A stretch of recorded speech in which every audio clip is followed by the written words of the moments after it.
So once again, welcome everyone to today's webcast. I'm Pat Soldano, President of Policy and Taxation Group and Family Enterprise USA. The title of our webcast today is Smart Strategies for Family Business Success, and we are hosting Rockefeller Global Family Office today. Most successful families focus on the numbers, but long-term success requires a holistic approach, one that balances wealth, relationships, and shared purpose. The Rockefeller Global Family Office successfully advises the Rockefeller family and other families like yours to maximize cash flow, minimize estate and income tax, and prepare the next generation for the future success of your business and the maintenance of family unity. We have 4 speakers today, all from Rockefeller Global Family Office. Shirley Quackenbush, who's Managing Director, Private Wealth Advisor. Robert Panetti is also a Managing Director, Private Wealth Advisor. Michael Misciagna is Managing Director, Head of Rockefeller Global Family Office Investment Banking Coverage. And Ryan Coulson is a Senior Wealth Strategist. Welcome to all of you today. We really appreciate you joining this webcast. Thanks, Pat. On behalf of the Rockefeller Global Family Office, we're so pleased to be a member of Family Enterprise USA and support the work you do on behalf of family businesses. Over the next 40 minutes or so, we're going to share some thoughts across 3 areas: alignment of values, family values, estate planning, and capital formation. 3 really broad topic areas that almost every family business finds to be part of an iterative process and not really an event. And certainly 3 things that can have tension with one another. We believe through our experience of working with many families that these are the things you need to get right. And there's a lot of other things that are important, but if you don't have these right, it really makes it hard relative to family business succession. These topics are also really familiar to the Rockefeller family itself, which has been through several iterations on each topic in many dimensions. A few facts, as many of you know, the Rockefeller Family Office was founded about 145 years ago by John D. Rockefeller to manage the wealth that was created by Standard Oil. The Rockefeller Family Office is now serving approximately 280 family members in their 7th generation.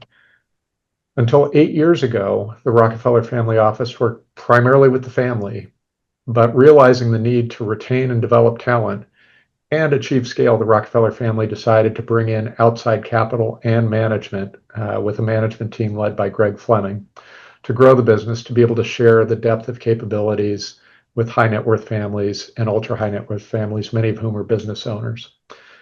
Today, the Rockefeller Family Office has 49 offices in the United States and 1 in London, and we manage approximately $170 billion today, up from $18 billion 8 years ago. We're going to share some thoughts and insights that we've gathered over time. When I step back and think about this, I think of some of the challenges I've had in finding a doctor. Maybe some of you have had a similar experience. I want a professional who's holistic, multidisciplinary, and integrative. And this has been surprisingly hard to find. But I find that these 3 features are equally important when it comes to navigating family business transitions. It goes without saying there can be tension between the alignment of family values, estate planning, and capital needs. We're going to share a couple of case studies and we'll leave time for questions. Many have come in already. In fact, a common theme in many of the questions has been around next generation. Many of our clients with businesses wrestle with next generation transitions. It's more common that generations see things quite differently as opposed to perfectly aligned. One seemingly small thing that we found is that you can't underestimate the power of story. Everyone who's built a business has a story to tell. Often sharing, challenging or vulnerable parts of the origin story can be strong connective tissue in alignment and values. A story that's particularly impactful to the Rockefeller family is found in the picture that I'm showing right now, that was taken in 1932 as Rockefeller Center was being built. This is an iconic photo showing construction workers on their lunch break at Rockefeller Center, sitting very precariously on a steel beam, yet looking like it's just another day at the office. It's also important to note that Rockefeller Center was built in the midst of the Great Depression and in fact sat largely empty for many years after it was completed. Many of you know the story of John D. Rockefeller and Standard Oil, but in some ways this picture and the challenges around building Rockefeller Center might have a deeper meaning to the generations of the family that followed. This picture is still in all of our offices around the country, and it has meaning on many levels. In the picture, we see gratitude for the unsung heroes of our country, the vision of American spirit to invest during times of uncertainty, humility given that Rockefeller Center was built during the Great Depression, and the project came close to destroying the wealth of the family, believe it or not. And finally, diversification and risk management that served the family through 7 generations now. With this, I'm pleased to introduce my partner, Shirley Quackenbush, to share some thoughts on family values and alignment. Thank you, Robert. I'm very happy to spend a few minutes on how our team helps clients align family values for long-term success. So as Robert mentioned, the Rockefeller family became a part of American history not only because of their fortune, but how they successfully transitioned that fortune from one generation to the next and made a profound impact on the world for 7 generations. But the longevity of their wealth didn't happen only because of skillful financial planning and brilliant wealth transfer strategies. It's really because of their intentional empowerment of each rising generation through financial education and shared family values. So that's tough. I mean, how do we develop shared values? How do we engage the next generation? How do we maintain family unity? These are all challenges that every family we work with faces. Let's talk about, the challenges. When your name is Rockefeller, you have arts and education and medical institutions that are founded by your family. So it's probably a little easier for the Rockefeller family to feel a very strong shared family mission. But for the families we serve that are under the radar, cultivating that shared mission is really challenging. Every family comes with unique dynamics, histories, traditions, and that really complicates the process of aligning values. Different generations, as we all know, right? We have varying perspectives on what's important, and that's based on when you grew up, personal experiences, challenges that you faced. So if approached the right way, that diversity of thought can really be a source of strength for families. But that's the magic formula, right? And that's the secret sauce that's so difficult to achieve because it's all about being able to maintain family unity, better understand and appreciate each other. And we know human beings are complex. If this was really easy, we wouldn't be having today's conversation. So I'm going to share just four actually, key recommendations with you. Our first recommendation is you need to ask important and really difficult questions of each other. The next generation needs to feel heard and trusted. You can do all the cutting edge estate planning, financial education, hire the best investment managers, but if you don't get that alignment of values piece nailed, it just doesn't work. So we find that a foundation of trust supports and governs the next gen to make good decisions going forward. And as the first gen, you need to trust that. Ultimately, this emphasis on trust and respect for each other transforms this financial planning process into a unifying force, and it empowers every family member to contribute meaningfully, whether they're working in the business or not. So we use various tools to develop that shared sense of purpose, and again, it's about collective achievement. Second, we all need a common family theme. And as parents and as wealth builders, I think you can relate as I can. We seek to protect our children, protect our business, protect our wealth. And generally, the younger generation rebels. They seek to be appreciated for their own capabilities. And finding a balance between these two themes is really hard. It's also incredibly rewarding. And for parents, it's essential to communicate why we feel the need to control and the reasons behind important financial decisions. And that's part of opening the kimono. It doesn't have to open exceptionally wide initially in these conversations, but there needs to be some rationale for why things have been done the way they have. And that's really the most challenging. How do we transition from a parent that's protecting to a collaborator? I'm reminded of a couple of clients. One is really stuck in this area. His son works alongside him, and he's a bit frozen next to his father. Dad is so accomplished, and he's so confident in his abilities, and he's so highly respected in his industry that he's unintentionally stifling his son's progress. Contrast that with another client, a family enterprise that is run very effectively by the second generation, who's grown the business in ways that were certainly never imagined by the first. And the reason why is because the first generation was also a highly accomplished lawyer who turned the business over to his son 20 years ago, took the risk of walking away from the business he founded, and went back to practicing law. And that family is a healthy family. Everyone feels valued and is calm. Third point, financial education. Financial education empowers everyone. It's got to be strong and consistent, ongoing. It's essential. Everyone in the family, not only those that are involved in the family enterprise, but everyone needs to have confidence in their ability to make wise financial decisions and understand the why behind the advice they're being given. That education should be ongoing.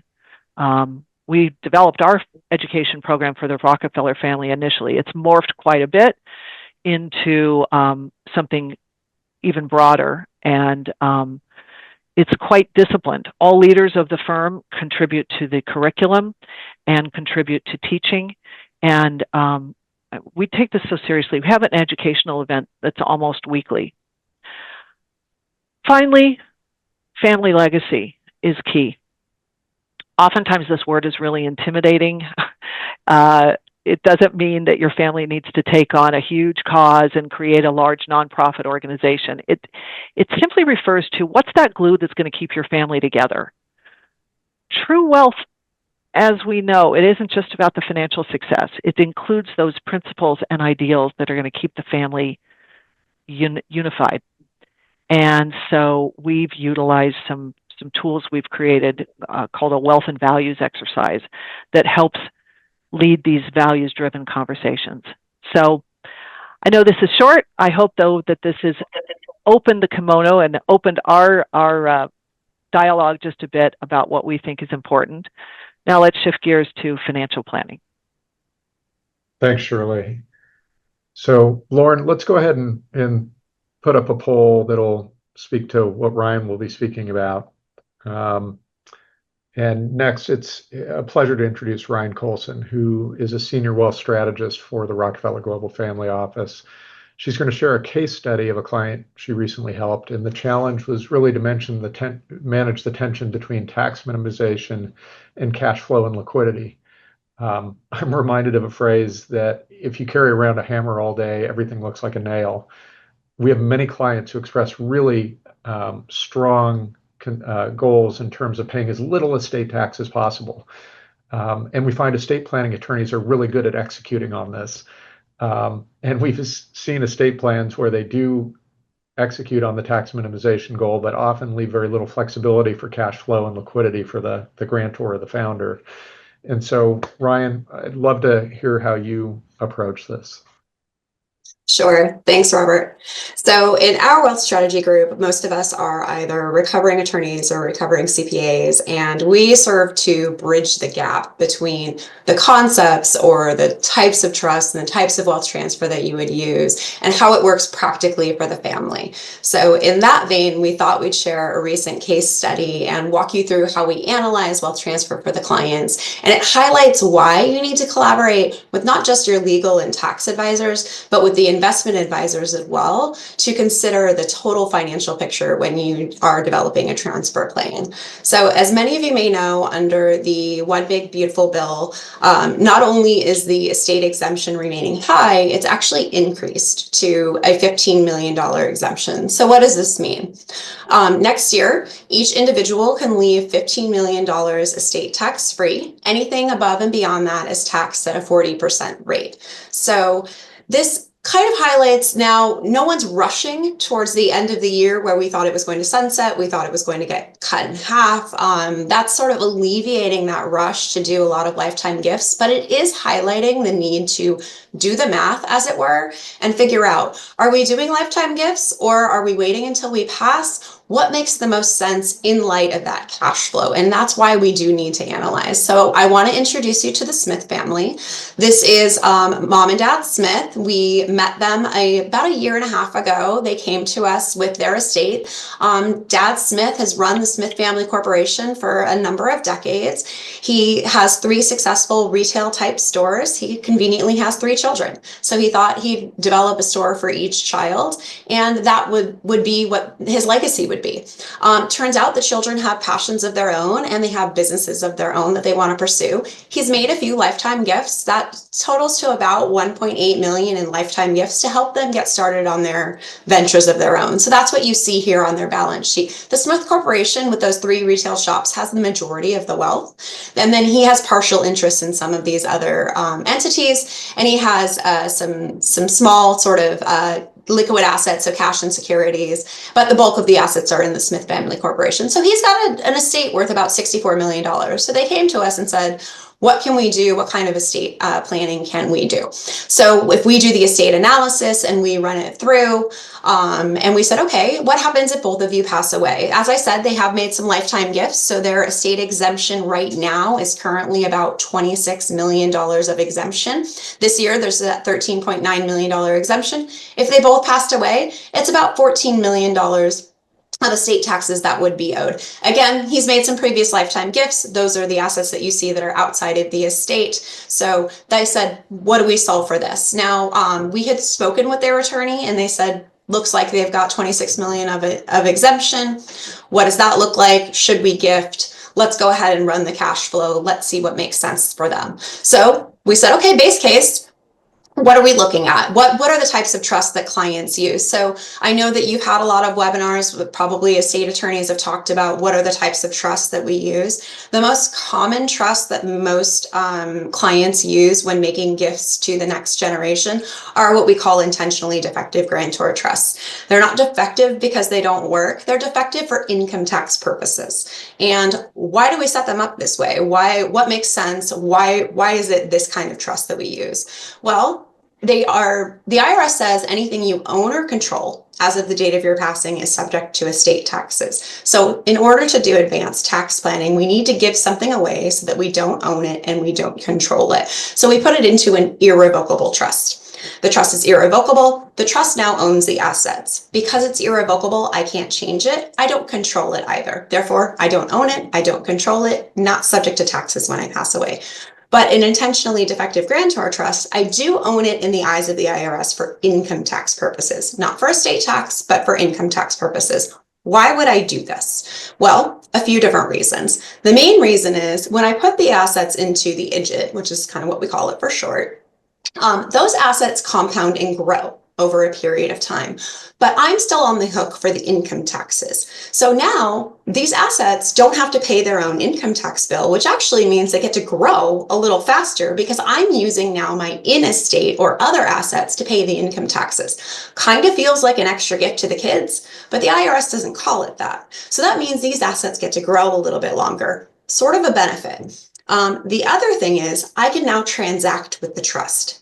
If I want to sell assets to the trust, get more assets in there in exchange for a note, which is sort of what you see here in this diagram. If I sold assets to anybody else on the street, especially if I have low basis in those assets, I would have to recognize a capital gain. But because I'm selling something to myself, because I'm the income tax owner of this trust, I don't recognize any capital gains taxes. So I can transact with this trust, no capital gains. That's a huge benefit to me.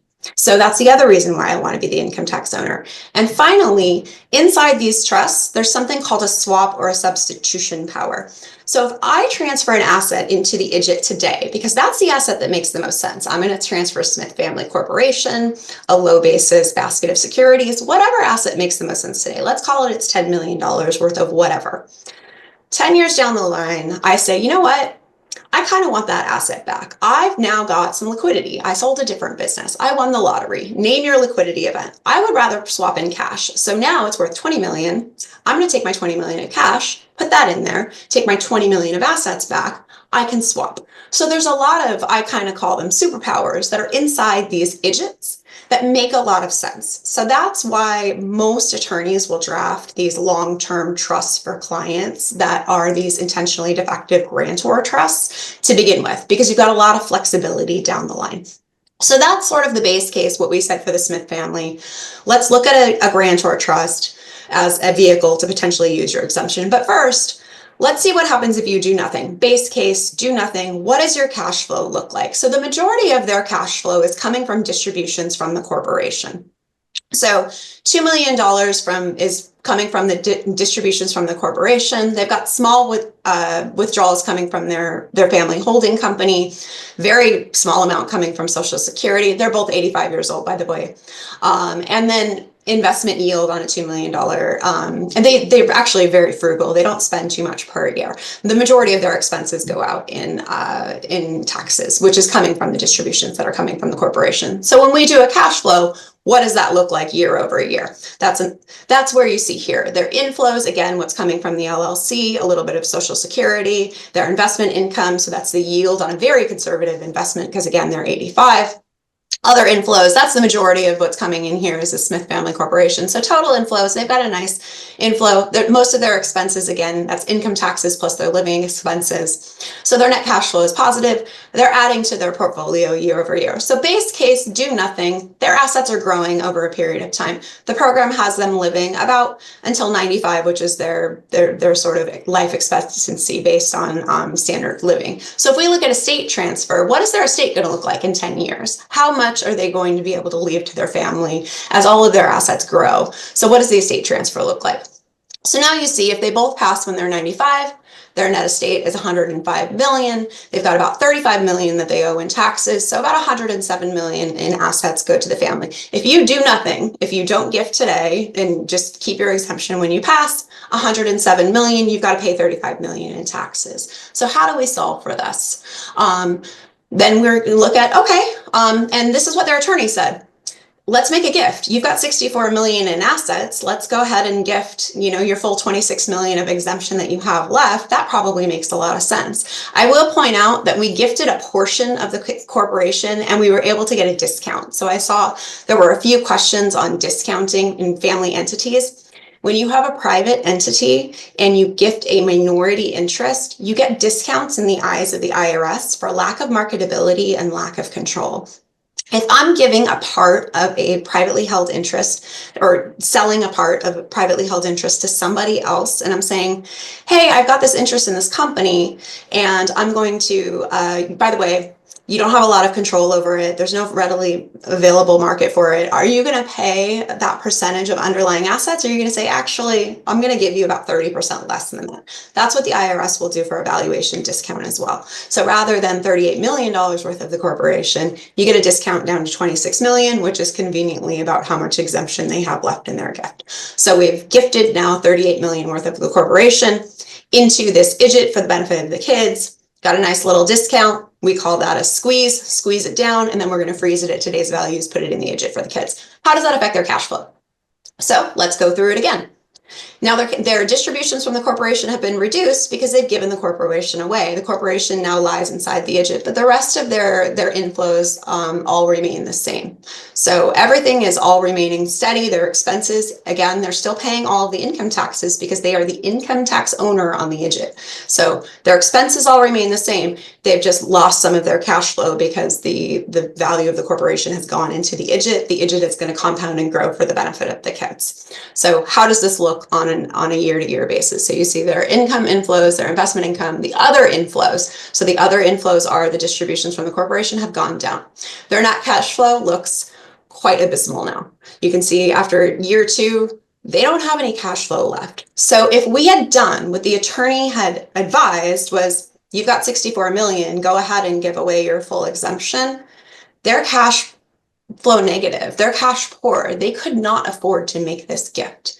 And if we had not run the numbers, we would have not known that. Now, yes, the estate transfer looks better because you can see the IDGIT, the children's assets, these grow significantly. There was 107 million was going to the kids at the end of the day versus now 131. But what were we doing for with they would have had to get loans. I don't know how they would have made it for the cash. It wouldn't have made sense for them. They have no investment income. They spent down all of their portfolio assets and they basically have nowhere else to pull from. They would have had, we don't know what they would have done. But if you hadn't run the money, you wouldn't have known that. So then we said, okay, that doesn't work. Scrap that. What do we do? Now, this is where the gift and the sale made sense. So we said, let's go ahead and gift. We're also going to sell the remaining portion of the company in exchange for a note. The note is going to pay back husband and wife. That's going to retain some cash flow for them. Behind the scenes, we worked out the numbers. Was it interest only, interest and principal? We ran a couple of different scenarios to make sure that the cash flow made sense. In this sense, it was a little bit of interest and principal, but you have to figure out what it makes sense for the right client. So, and again, you got a discount on what you give to the IDGIT. We actually got a discount on the note as well. So we sold 20 million worth of the company in exchange for the note, but the note was only for 14 million. So because we've squeezed down this value, we've actually got a lot more into the IDGIT for the benefit of the kids. So what does the cash flow look like again? Now you've got $950,000 on the note that's coming back to the client. So now we've preserved some cash flow. Again, all other things are equal. The outflows are still the same because they're the income taxpayers on the IDGIT. All of the other inflows remain the same. The only thing that's different is they're getting payments on the note. So what is the inflow? What do the cash flow looks like now?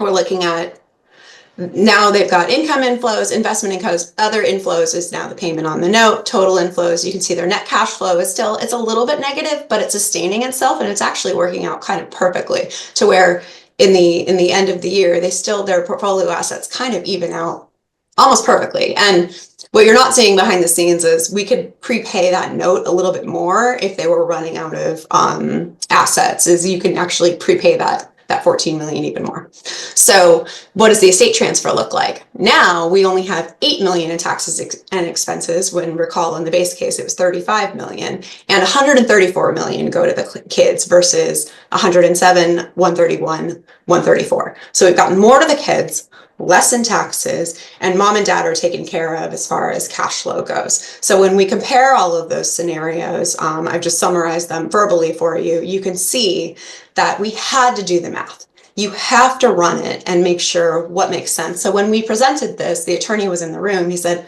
wow, we would have made the clients poor. And this is what happens when you do this in a vacuum, is you have to work with the client. You have to figure out what is the cash flow, what makes the most sense. And the proof really is in the pudding, is it's got to make sense for everyone involved. And that's why it's important to coordinate all of your advisors. So hopefully this makes sense. I know it was quick, but it's really, the math has to math at the end of the day. Ryan, that was great. Thank you. You went through a lot of really detailed stuff very quickly. And but the bottom line point is, it's holistic and multidisciplinary and integrative, right? You got to look at the whole picture. And I think you drove that home well. Lauren, let's go ahead and add some of the poll questions for Mike's section. While you're doing that, I'm going to switch gears and this leads to thinking about the continuum of the estate plan and transition of the business to the next generation. And we see a lot of different dynamics. Perhaps clients have done a great job balancing the tension between estate planning and cash flow needs, but the next generation wants to expand the business and needs cash flow, or it needs growth capital. On the other hand, the other end of the spectrum, perhaps the next generation really isn't interested in being engaged, and there's a need for maybe a strategic partner or a capital partner to help with the future direction of the business. So I'm going to turn to Mike Misciagna, who's head of Rockefeller's investment banking coverage, for some insights on this and some case studies. And Mike, tell us, a little bit about the investment banking group. Just give us a 2-minute quick overview, and then we'll jump into the case studies. Great. First off, I appreciate everyone's time today, and I'm really happy to be here with you, Robert, as well as Shirley and Ryan, and grateful for Family Enterprise USA for having us today. When you think about the investment banking team at Rockefeller, I think it's important to understand the origin story of our team. We were created to fulfill a promise to our Rockefeller Global Family Office clients and prospects to serve entrepreneurs, family-owned business clients, business operators, and help provide them advice on what may be someone's largest asset, their business.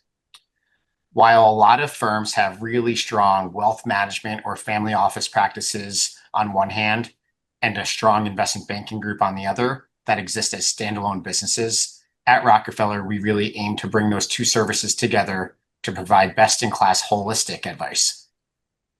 As we heard from Ryan, the structure of business ownership is a crucial component to any financial or wealth strategy plan. We think, of course, that providing business advice to business owners is also a crucial component of any family's wealth plan.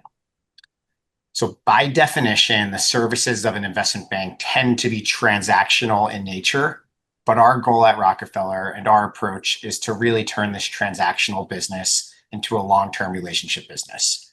We are often speaking with business owner clients well in advance of any sort of transaction, and a lot of our discussions are with business owners that may never look to sell their company, yet can benefit from our bankers' expertise in a given industry. Mike, give us an example of how you and your team work with family business owners. And let's say a business owner who wants to maintain ownership and control of the business, but bring in outside capital for growth or transition to the next generation. Yeah, so more than anything, we are in the advice business. And Robert, I think so often the advice may be, oh, sell your company, it'll solve all of your issues. But fundamentally, you asked a question that revolved around not wanting to do that. So I think step one is really listening to clients and providing good, unconflicted advice. And we think as long as we're giving that unconflicted advice, we'll always have a valuable service to provide, and we'll grow with our clients as they think through next steps for their business.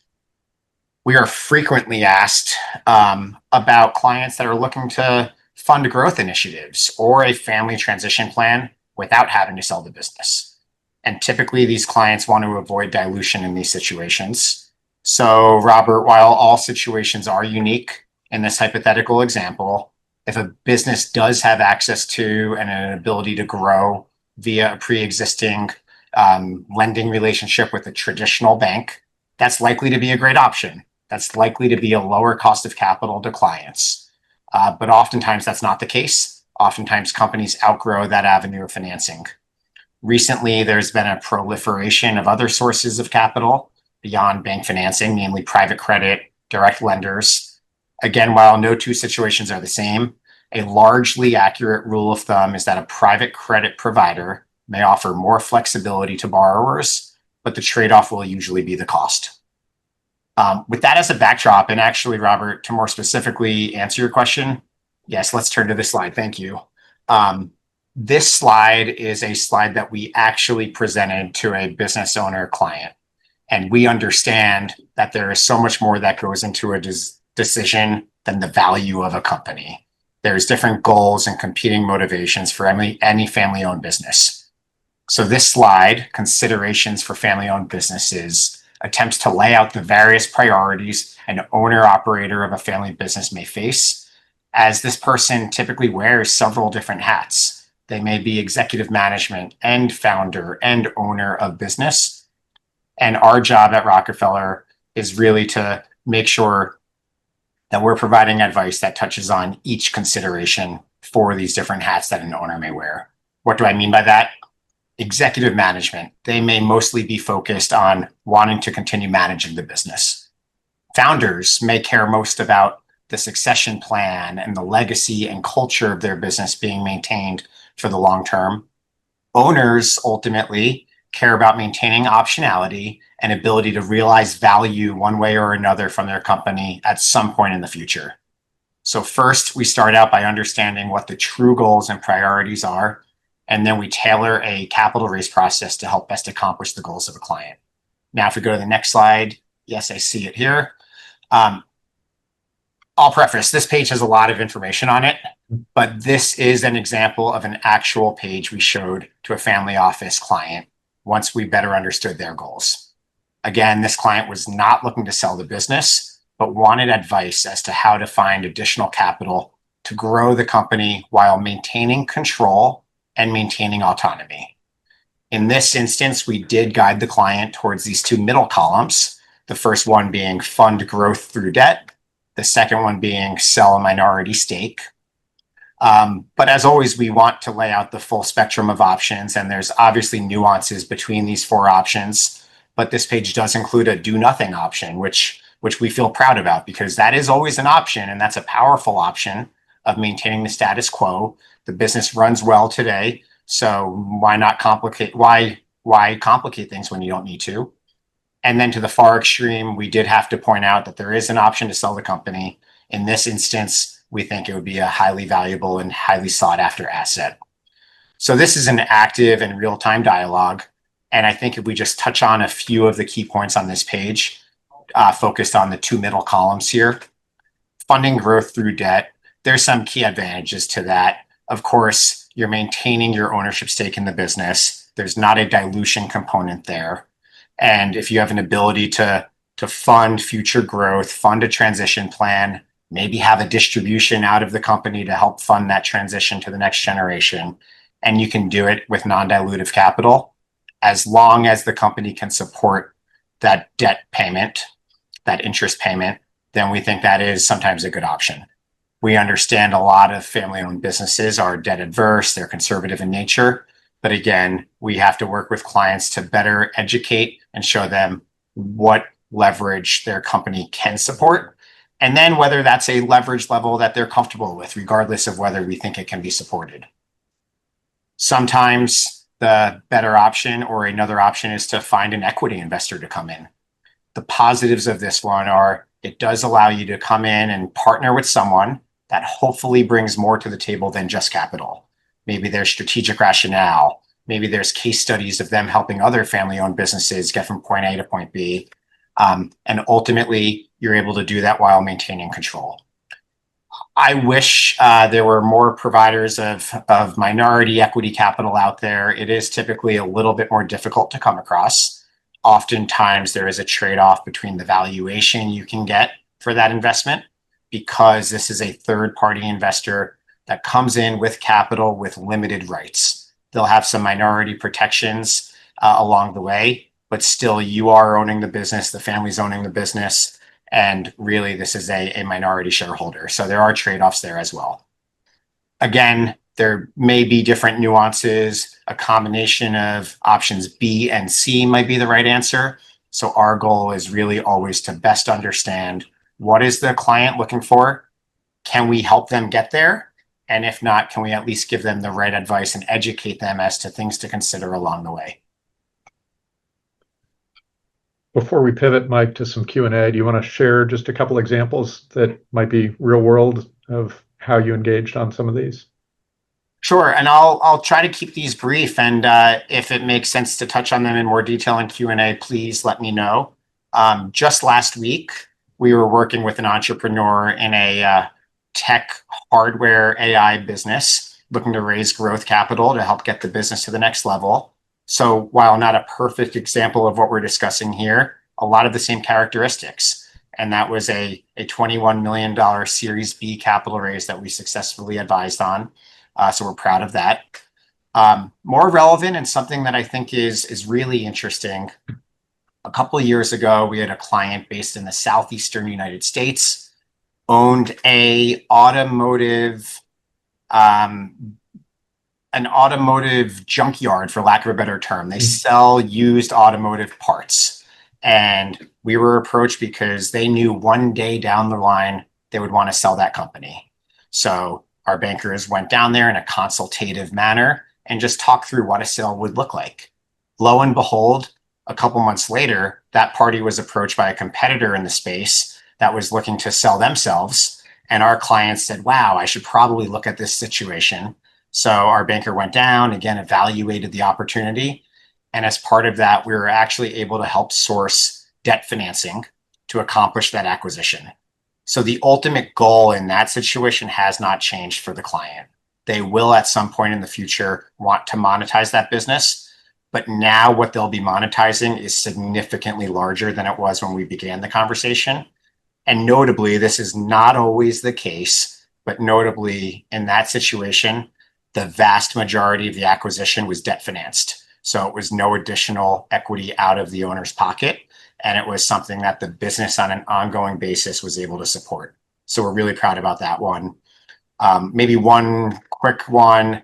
There was a restaurant business we worked with, close to 150 locations around the country. And this had a complicated ownership structure, majority owned by the founder. And in this instance, we helped with a recapitalization, meaning we found outside capital. It was debt in this instance as well, through a non-bank financing source. So one of these private credit providers out there to help restructure the ownership of the business, buy out certain minority investors in the business, and allowing our client, the business owner, to realize some liquidity, but maintain ownership of the company for the long term. And then last, only because I think it's a fun one, we had a client that owned a stake in an NFL team, a professional football team. And this was not the core business of the family, of course. This was a limited partner in an NFL team. But they decided that it was time to monetize a portion of that stake. They saw what was happening in team valuations across all of sports. We happened to have strong expertise in that industry, and we helped sell a non-controlling minority stake in that team for a significant amount of money that now that client is able to diversify into other things, and while realizing that cash flow profile that candidly the client was not experiencing from the NFL team stake. So what do all four of those have in common? There was a concern, an issue, a problem that needed to be solved, or simply a question that a client had. And then we were able to brainstorm to help get to the right solution. So no, thank you, Robert. Hopefully that's somewhat helpful.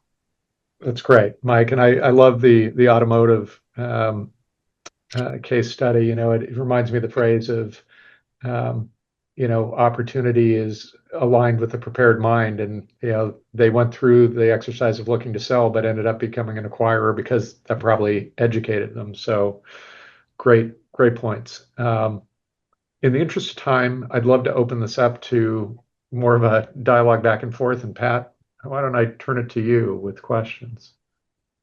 That's great. Thanks, Robert. I appreciate that. I remind everybody to put your questions in the Q&A in the chat. And I have some questions I'd like to ask you all. But before I do that, I think I would like to recap the poll questions because I know some of the panelists struggled with some of those results. So quickly, the first poll question was around concerns about transitioning to the business of the next generation. And the vast majority of you answered that with lack of preparedness or capacity of the next generation, which I don't think surprises most of us. The second question revolved around estate planning and the concerns for ensuring the next generation, the future of the family business. And the number one answer to that question was, again, family dynamics and fairness, which I don't think surprises many of us on this call. The last two questions are related to Michael's area. And he asked, have you raised external capital for your business? And the vast majority said no, they have not raised capital for their business. And the second part of that question was, what's the biggest challenge you're facing in ensuring adequate growth for the business? And this is what I found true in my career. Many of them answered, balancing profit distribution to family members and reinvestment needs. So I think that's a good backdrop to the questions that we can ask. And again, I'll remind everyone to put your questions in the Q&A in the chat. I'll start with one question. I think this is a question really for Robert and Shirley, and that's around the goals for the next generation. Everyone talks about the next generation today. It's parents' biggest concern. Are they going to be ready for the business? How's this all going to work out? And so we received a lot of questions from the audience surrounding these conflicting values and goals from one generation to the next. So how do you deal with that? I'll start, and Robert, I'm sure will have comments to add. we encourage ongoing values exercises. And, you know, it's so difficult to stay on track and keep that momentum going. We find the families that are most successful are those that approach this component of their lives with the same level of vigor that they approach with their business. The successful families that have found their unity to be much stronger happens when they're engaged in a formalized educational and family values continuum program with an outside provider. There are plenty of multifamily offices and consultants that do this work in addition to our firm, but I think it's what I've learned in this time that I've spent in the business, particularly at Rockefeller, is that many families view it as a one and done. And we're going to do this exercise and then we're going to move on. And then they don't approach it again for another 3 or 4 years until the family dynamics become even more challenging. So it's keeping everybody engaged and approaching this ongoing process, you know, and we do it. You've got to also hit all the kids in different ways. Some love the idea of having an annual family retreat and the consultant comes in and everybody works together to continuously move the paradigm forward. Others engage in a way that the second and third and fourth generations commune with other second, third, and fourth generations with other families in the next gen educational events that we do. We have found that every family is different, and we need to have exercises that engage different people in different ways. So it's a much bigger and much more time-consuming process than I think most families have been willing to invest, and we encourage them to invest more and more for success. The only thing I think that's a really important point that I just want to emphasize what Shirley just said, Robert. It takes time, and really families need to invest that time, but it will be time well spent. Go ahead, Robert. Yeah, and I think it's well taken, Pat. I think the only other thing I'd add is, you know, this is sometimes like a combination. It's that investment of time, and you're looking for something that starts to unlock insights and you know, the two stories that Shirley mentioned, the father who, you know, is very charismatic, who's maybe stifling the son, and the other story of the attorney who kind of stepped back from the business and let his son run it. We've actually introduced those two fathers to each other and had dinner just to see how a relationship might evolve, and they've become friends, and now they're starting to share their stories. And so, you know, connectivity is really important, and that's what we try to do is where we do see successful patterns, try to make introductions with our clients to one another to get to know each other, and then nature often takes its course. That's excellent. And so, Leanne, I see you've asked a question in the chat, and I think Robert is responding to that question. I appreciate that. Any others, please put your questions in the chat or the Q&A. But I'm going to ask Shirley and Robert the next question. And Shirley, you talked about the different programs and tools that Rockefeller Global Family Office has. I think that's critically important to helping families through their process of planning. But maybe you could expand on some of those successful tools of programming that you use with the next gen or the rising next gen and keeping them or getting them engaged. Sure. So we could spend a whole hour just on that. So I will really minimize this. And in fact, I can share with anyone who's interested. We can share it on your website or through the system that we're utilizing today, some specific slides from our financial education group to exemplify this. We have a curriculum that is robust. We think there are 8 essential areas that need to be covered. And those 8 essential areas need, again, to be reinforced over and over again. And that runs anywhere from personal finance to estate planning to investing to, at the high end, an entrepreneurship program. We have truly, it's like a mini MBA program. Those next gen family members that sign up for many of our education programs make a commitment, and we hold them to it. It's a 3-year-long commitment. They come to New York, to Rockefeller Center. It's a lot of fun because they come together, they spend time together, they get to know others. It's kind of like our business, right? We get to know other people within the business and we feel really connected with them. That helps the connection with the family. They then, it's an annual meeting in New York at Rockefeller Center in our offices, and then from there, it's an ongoing webcast kind of educational program where they meet monthly. Again, some families don't make it as serious as they should, in our view, and they've had less success.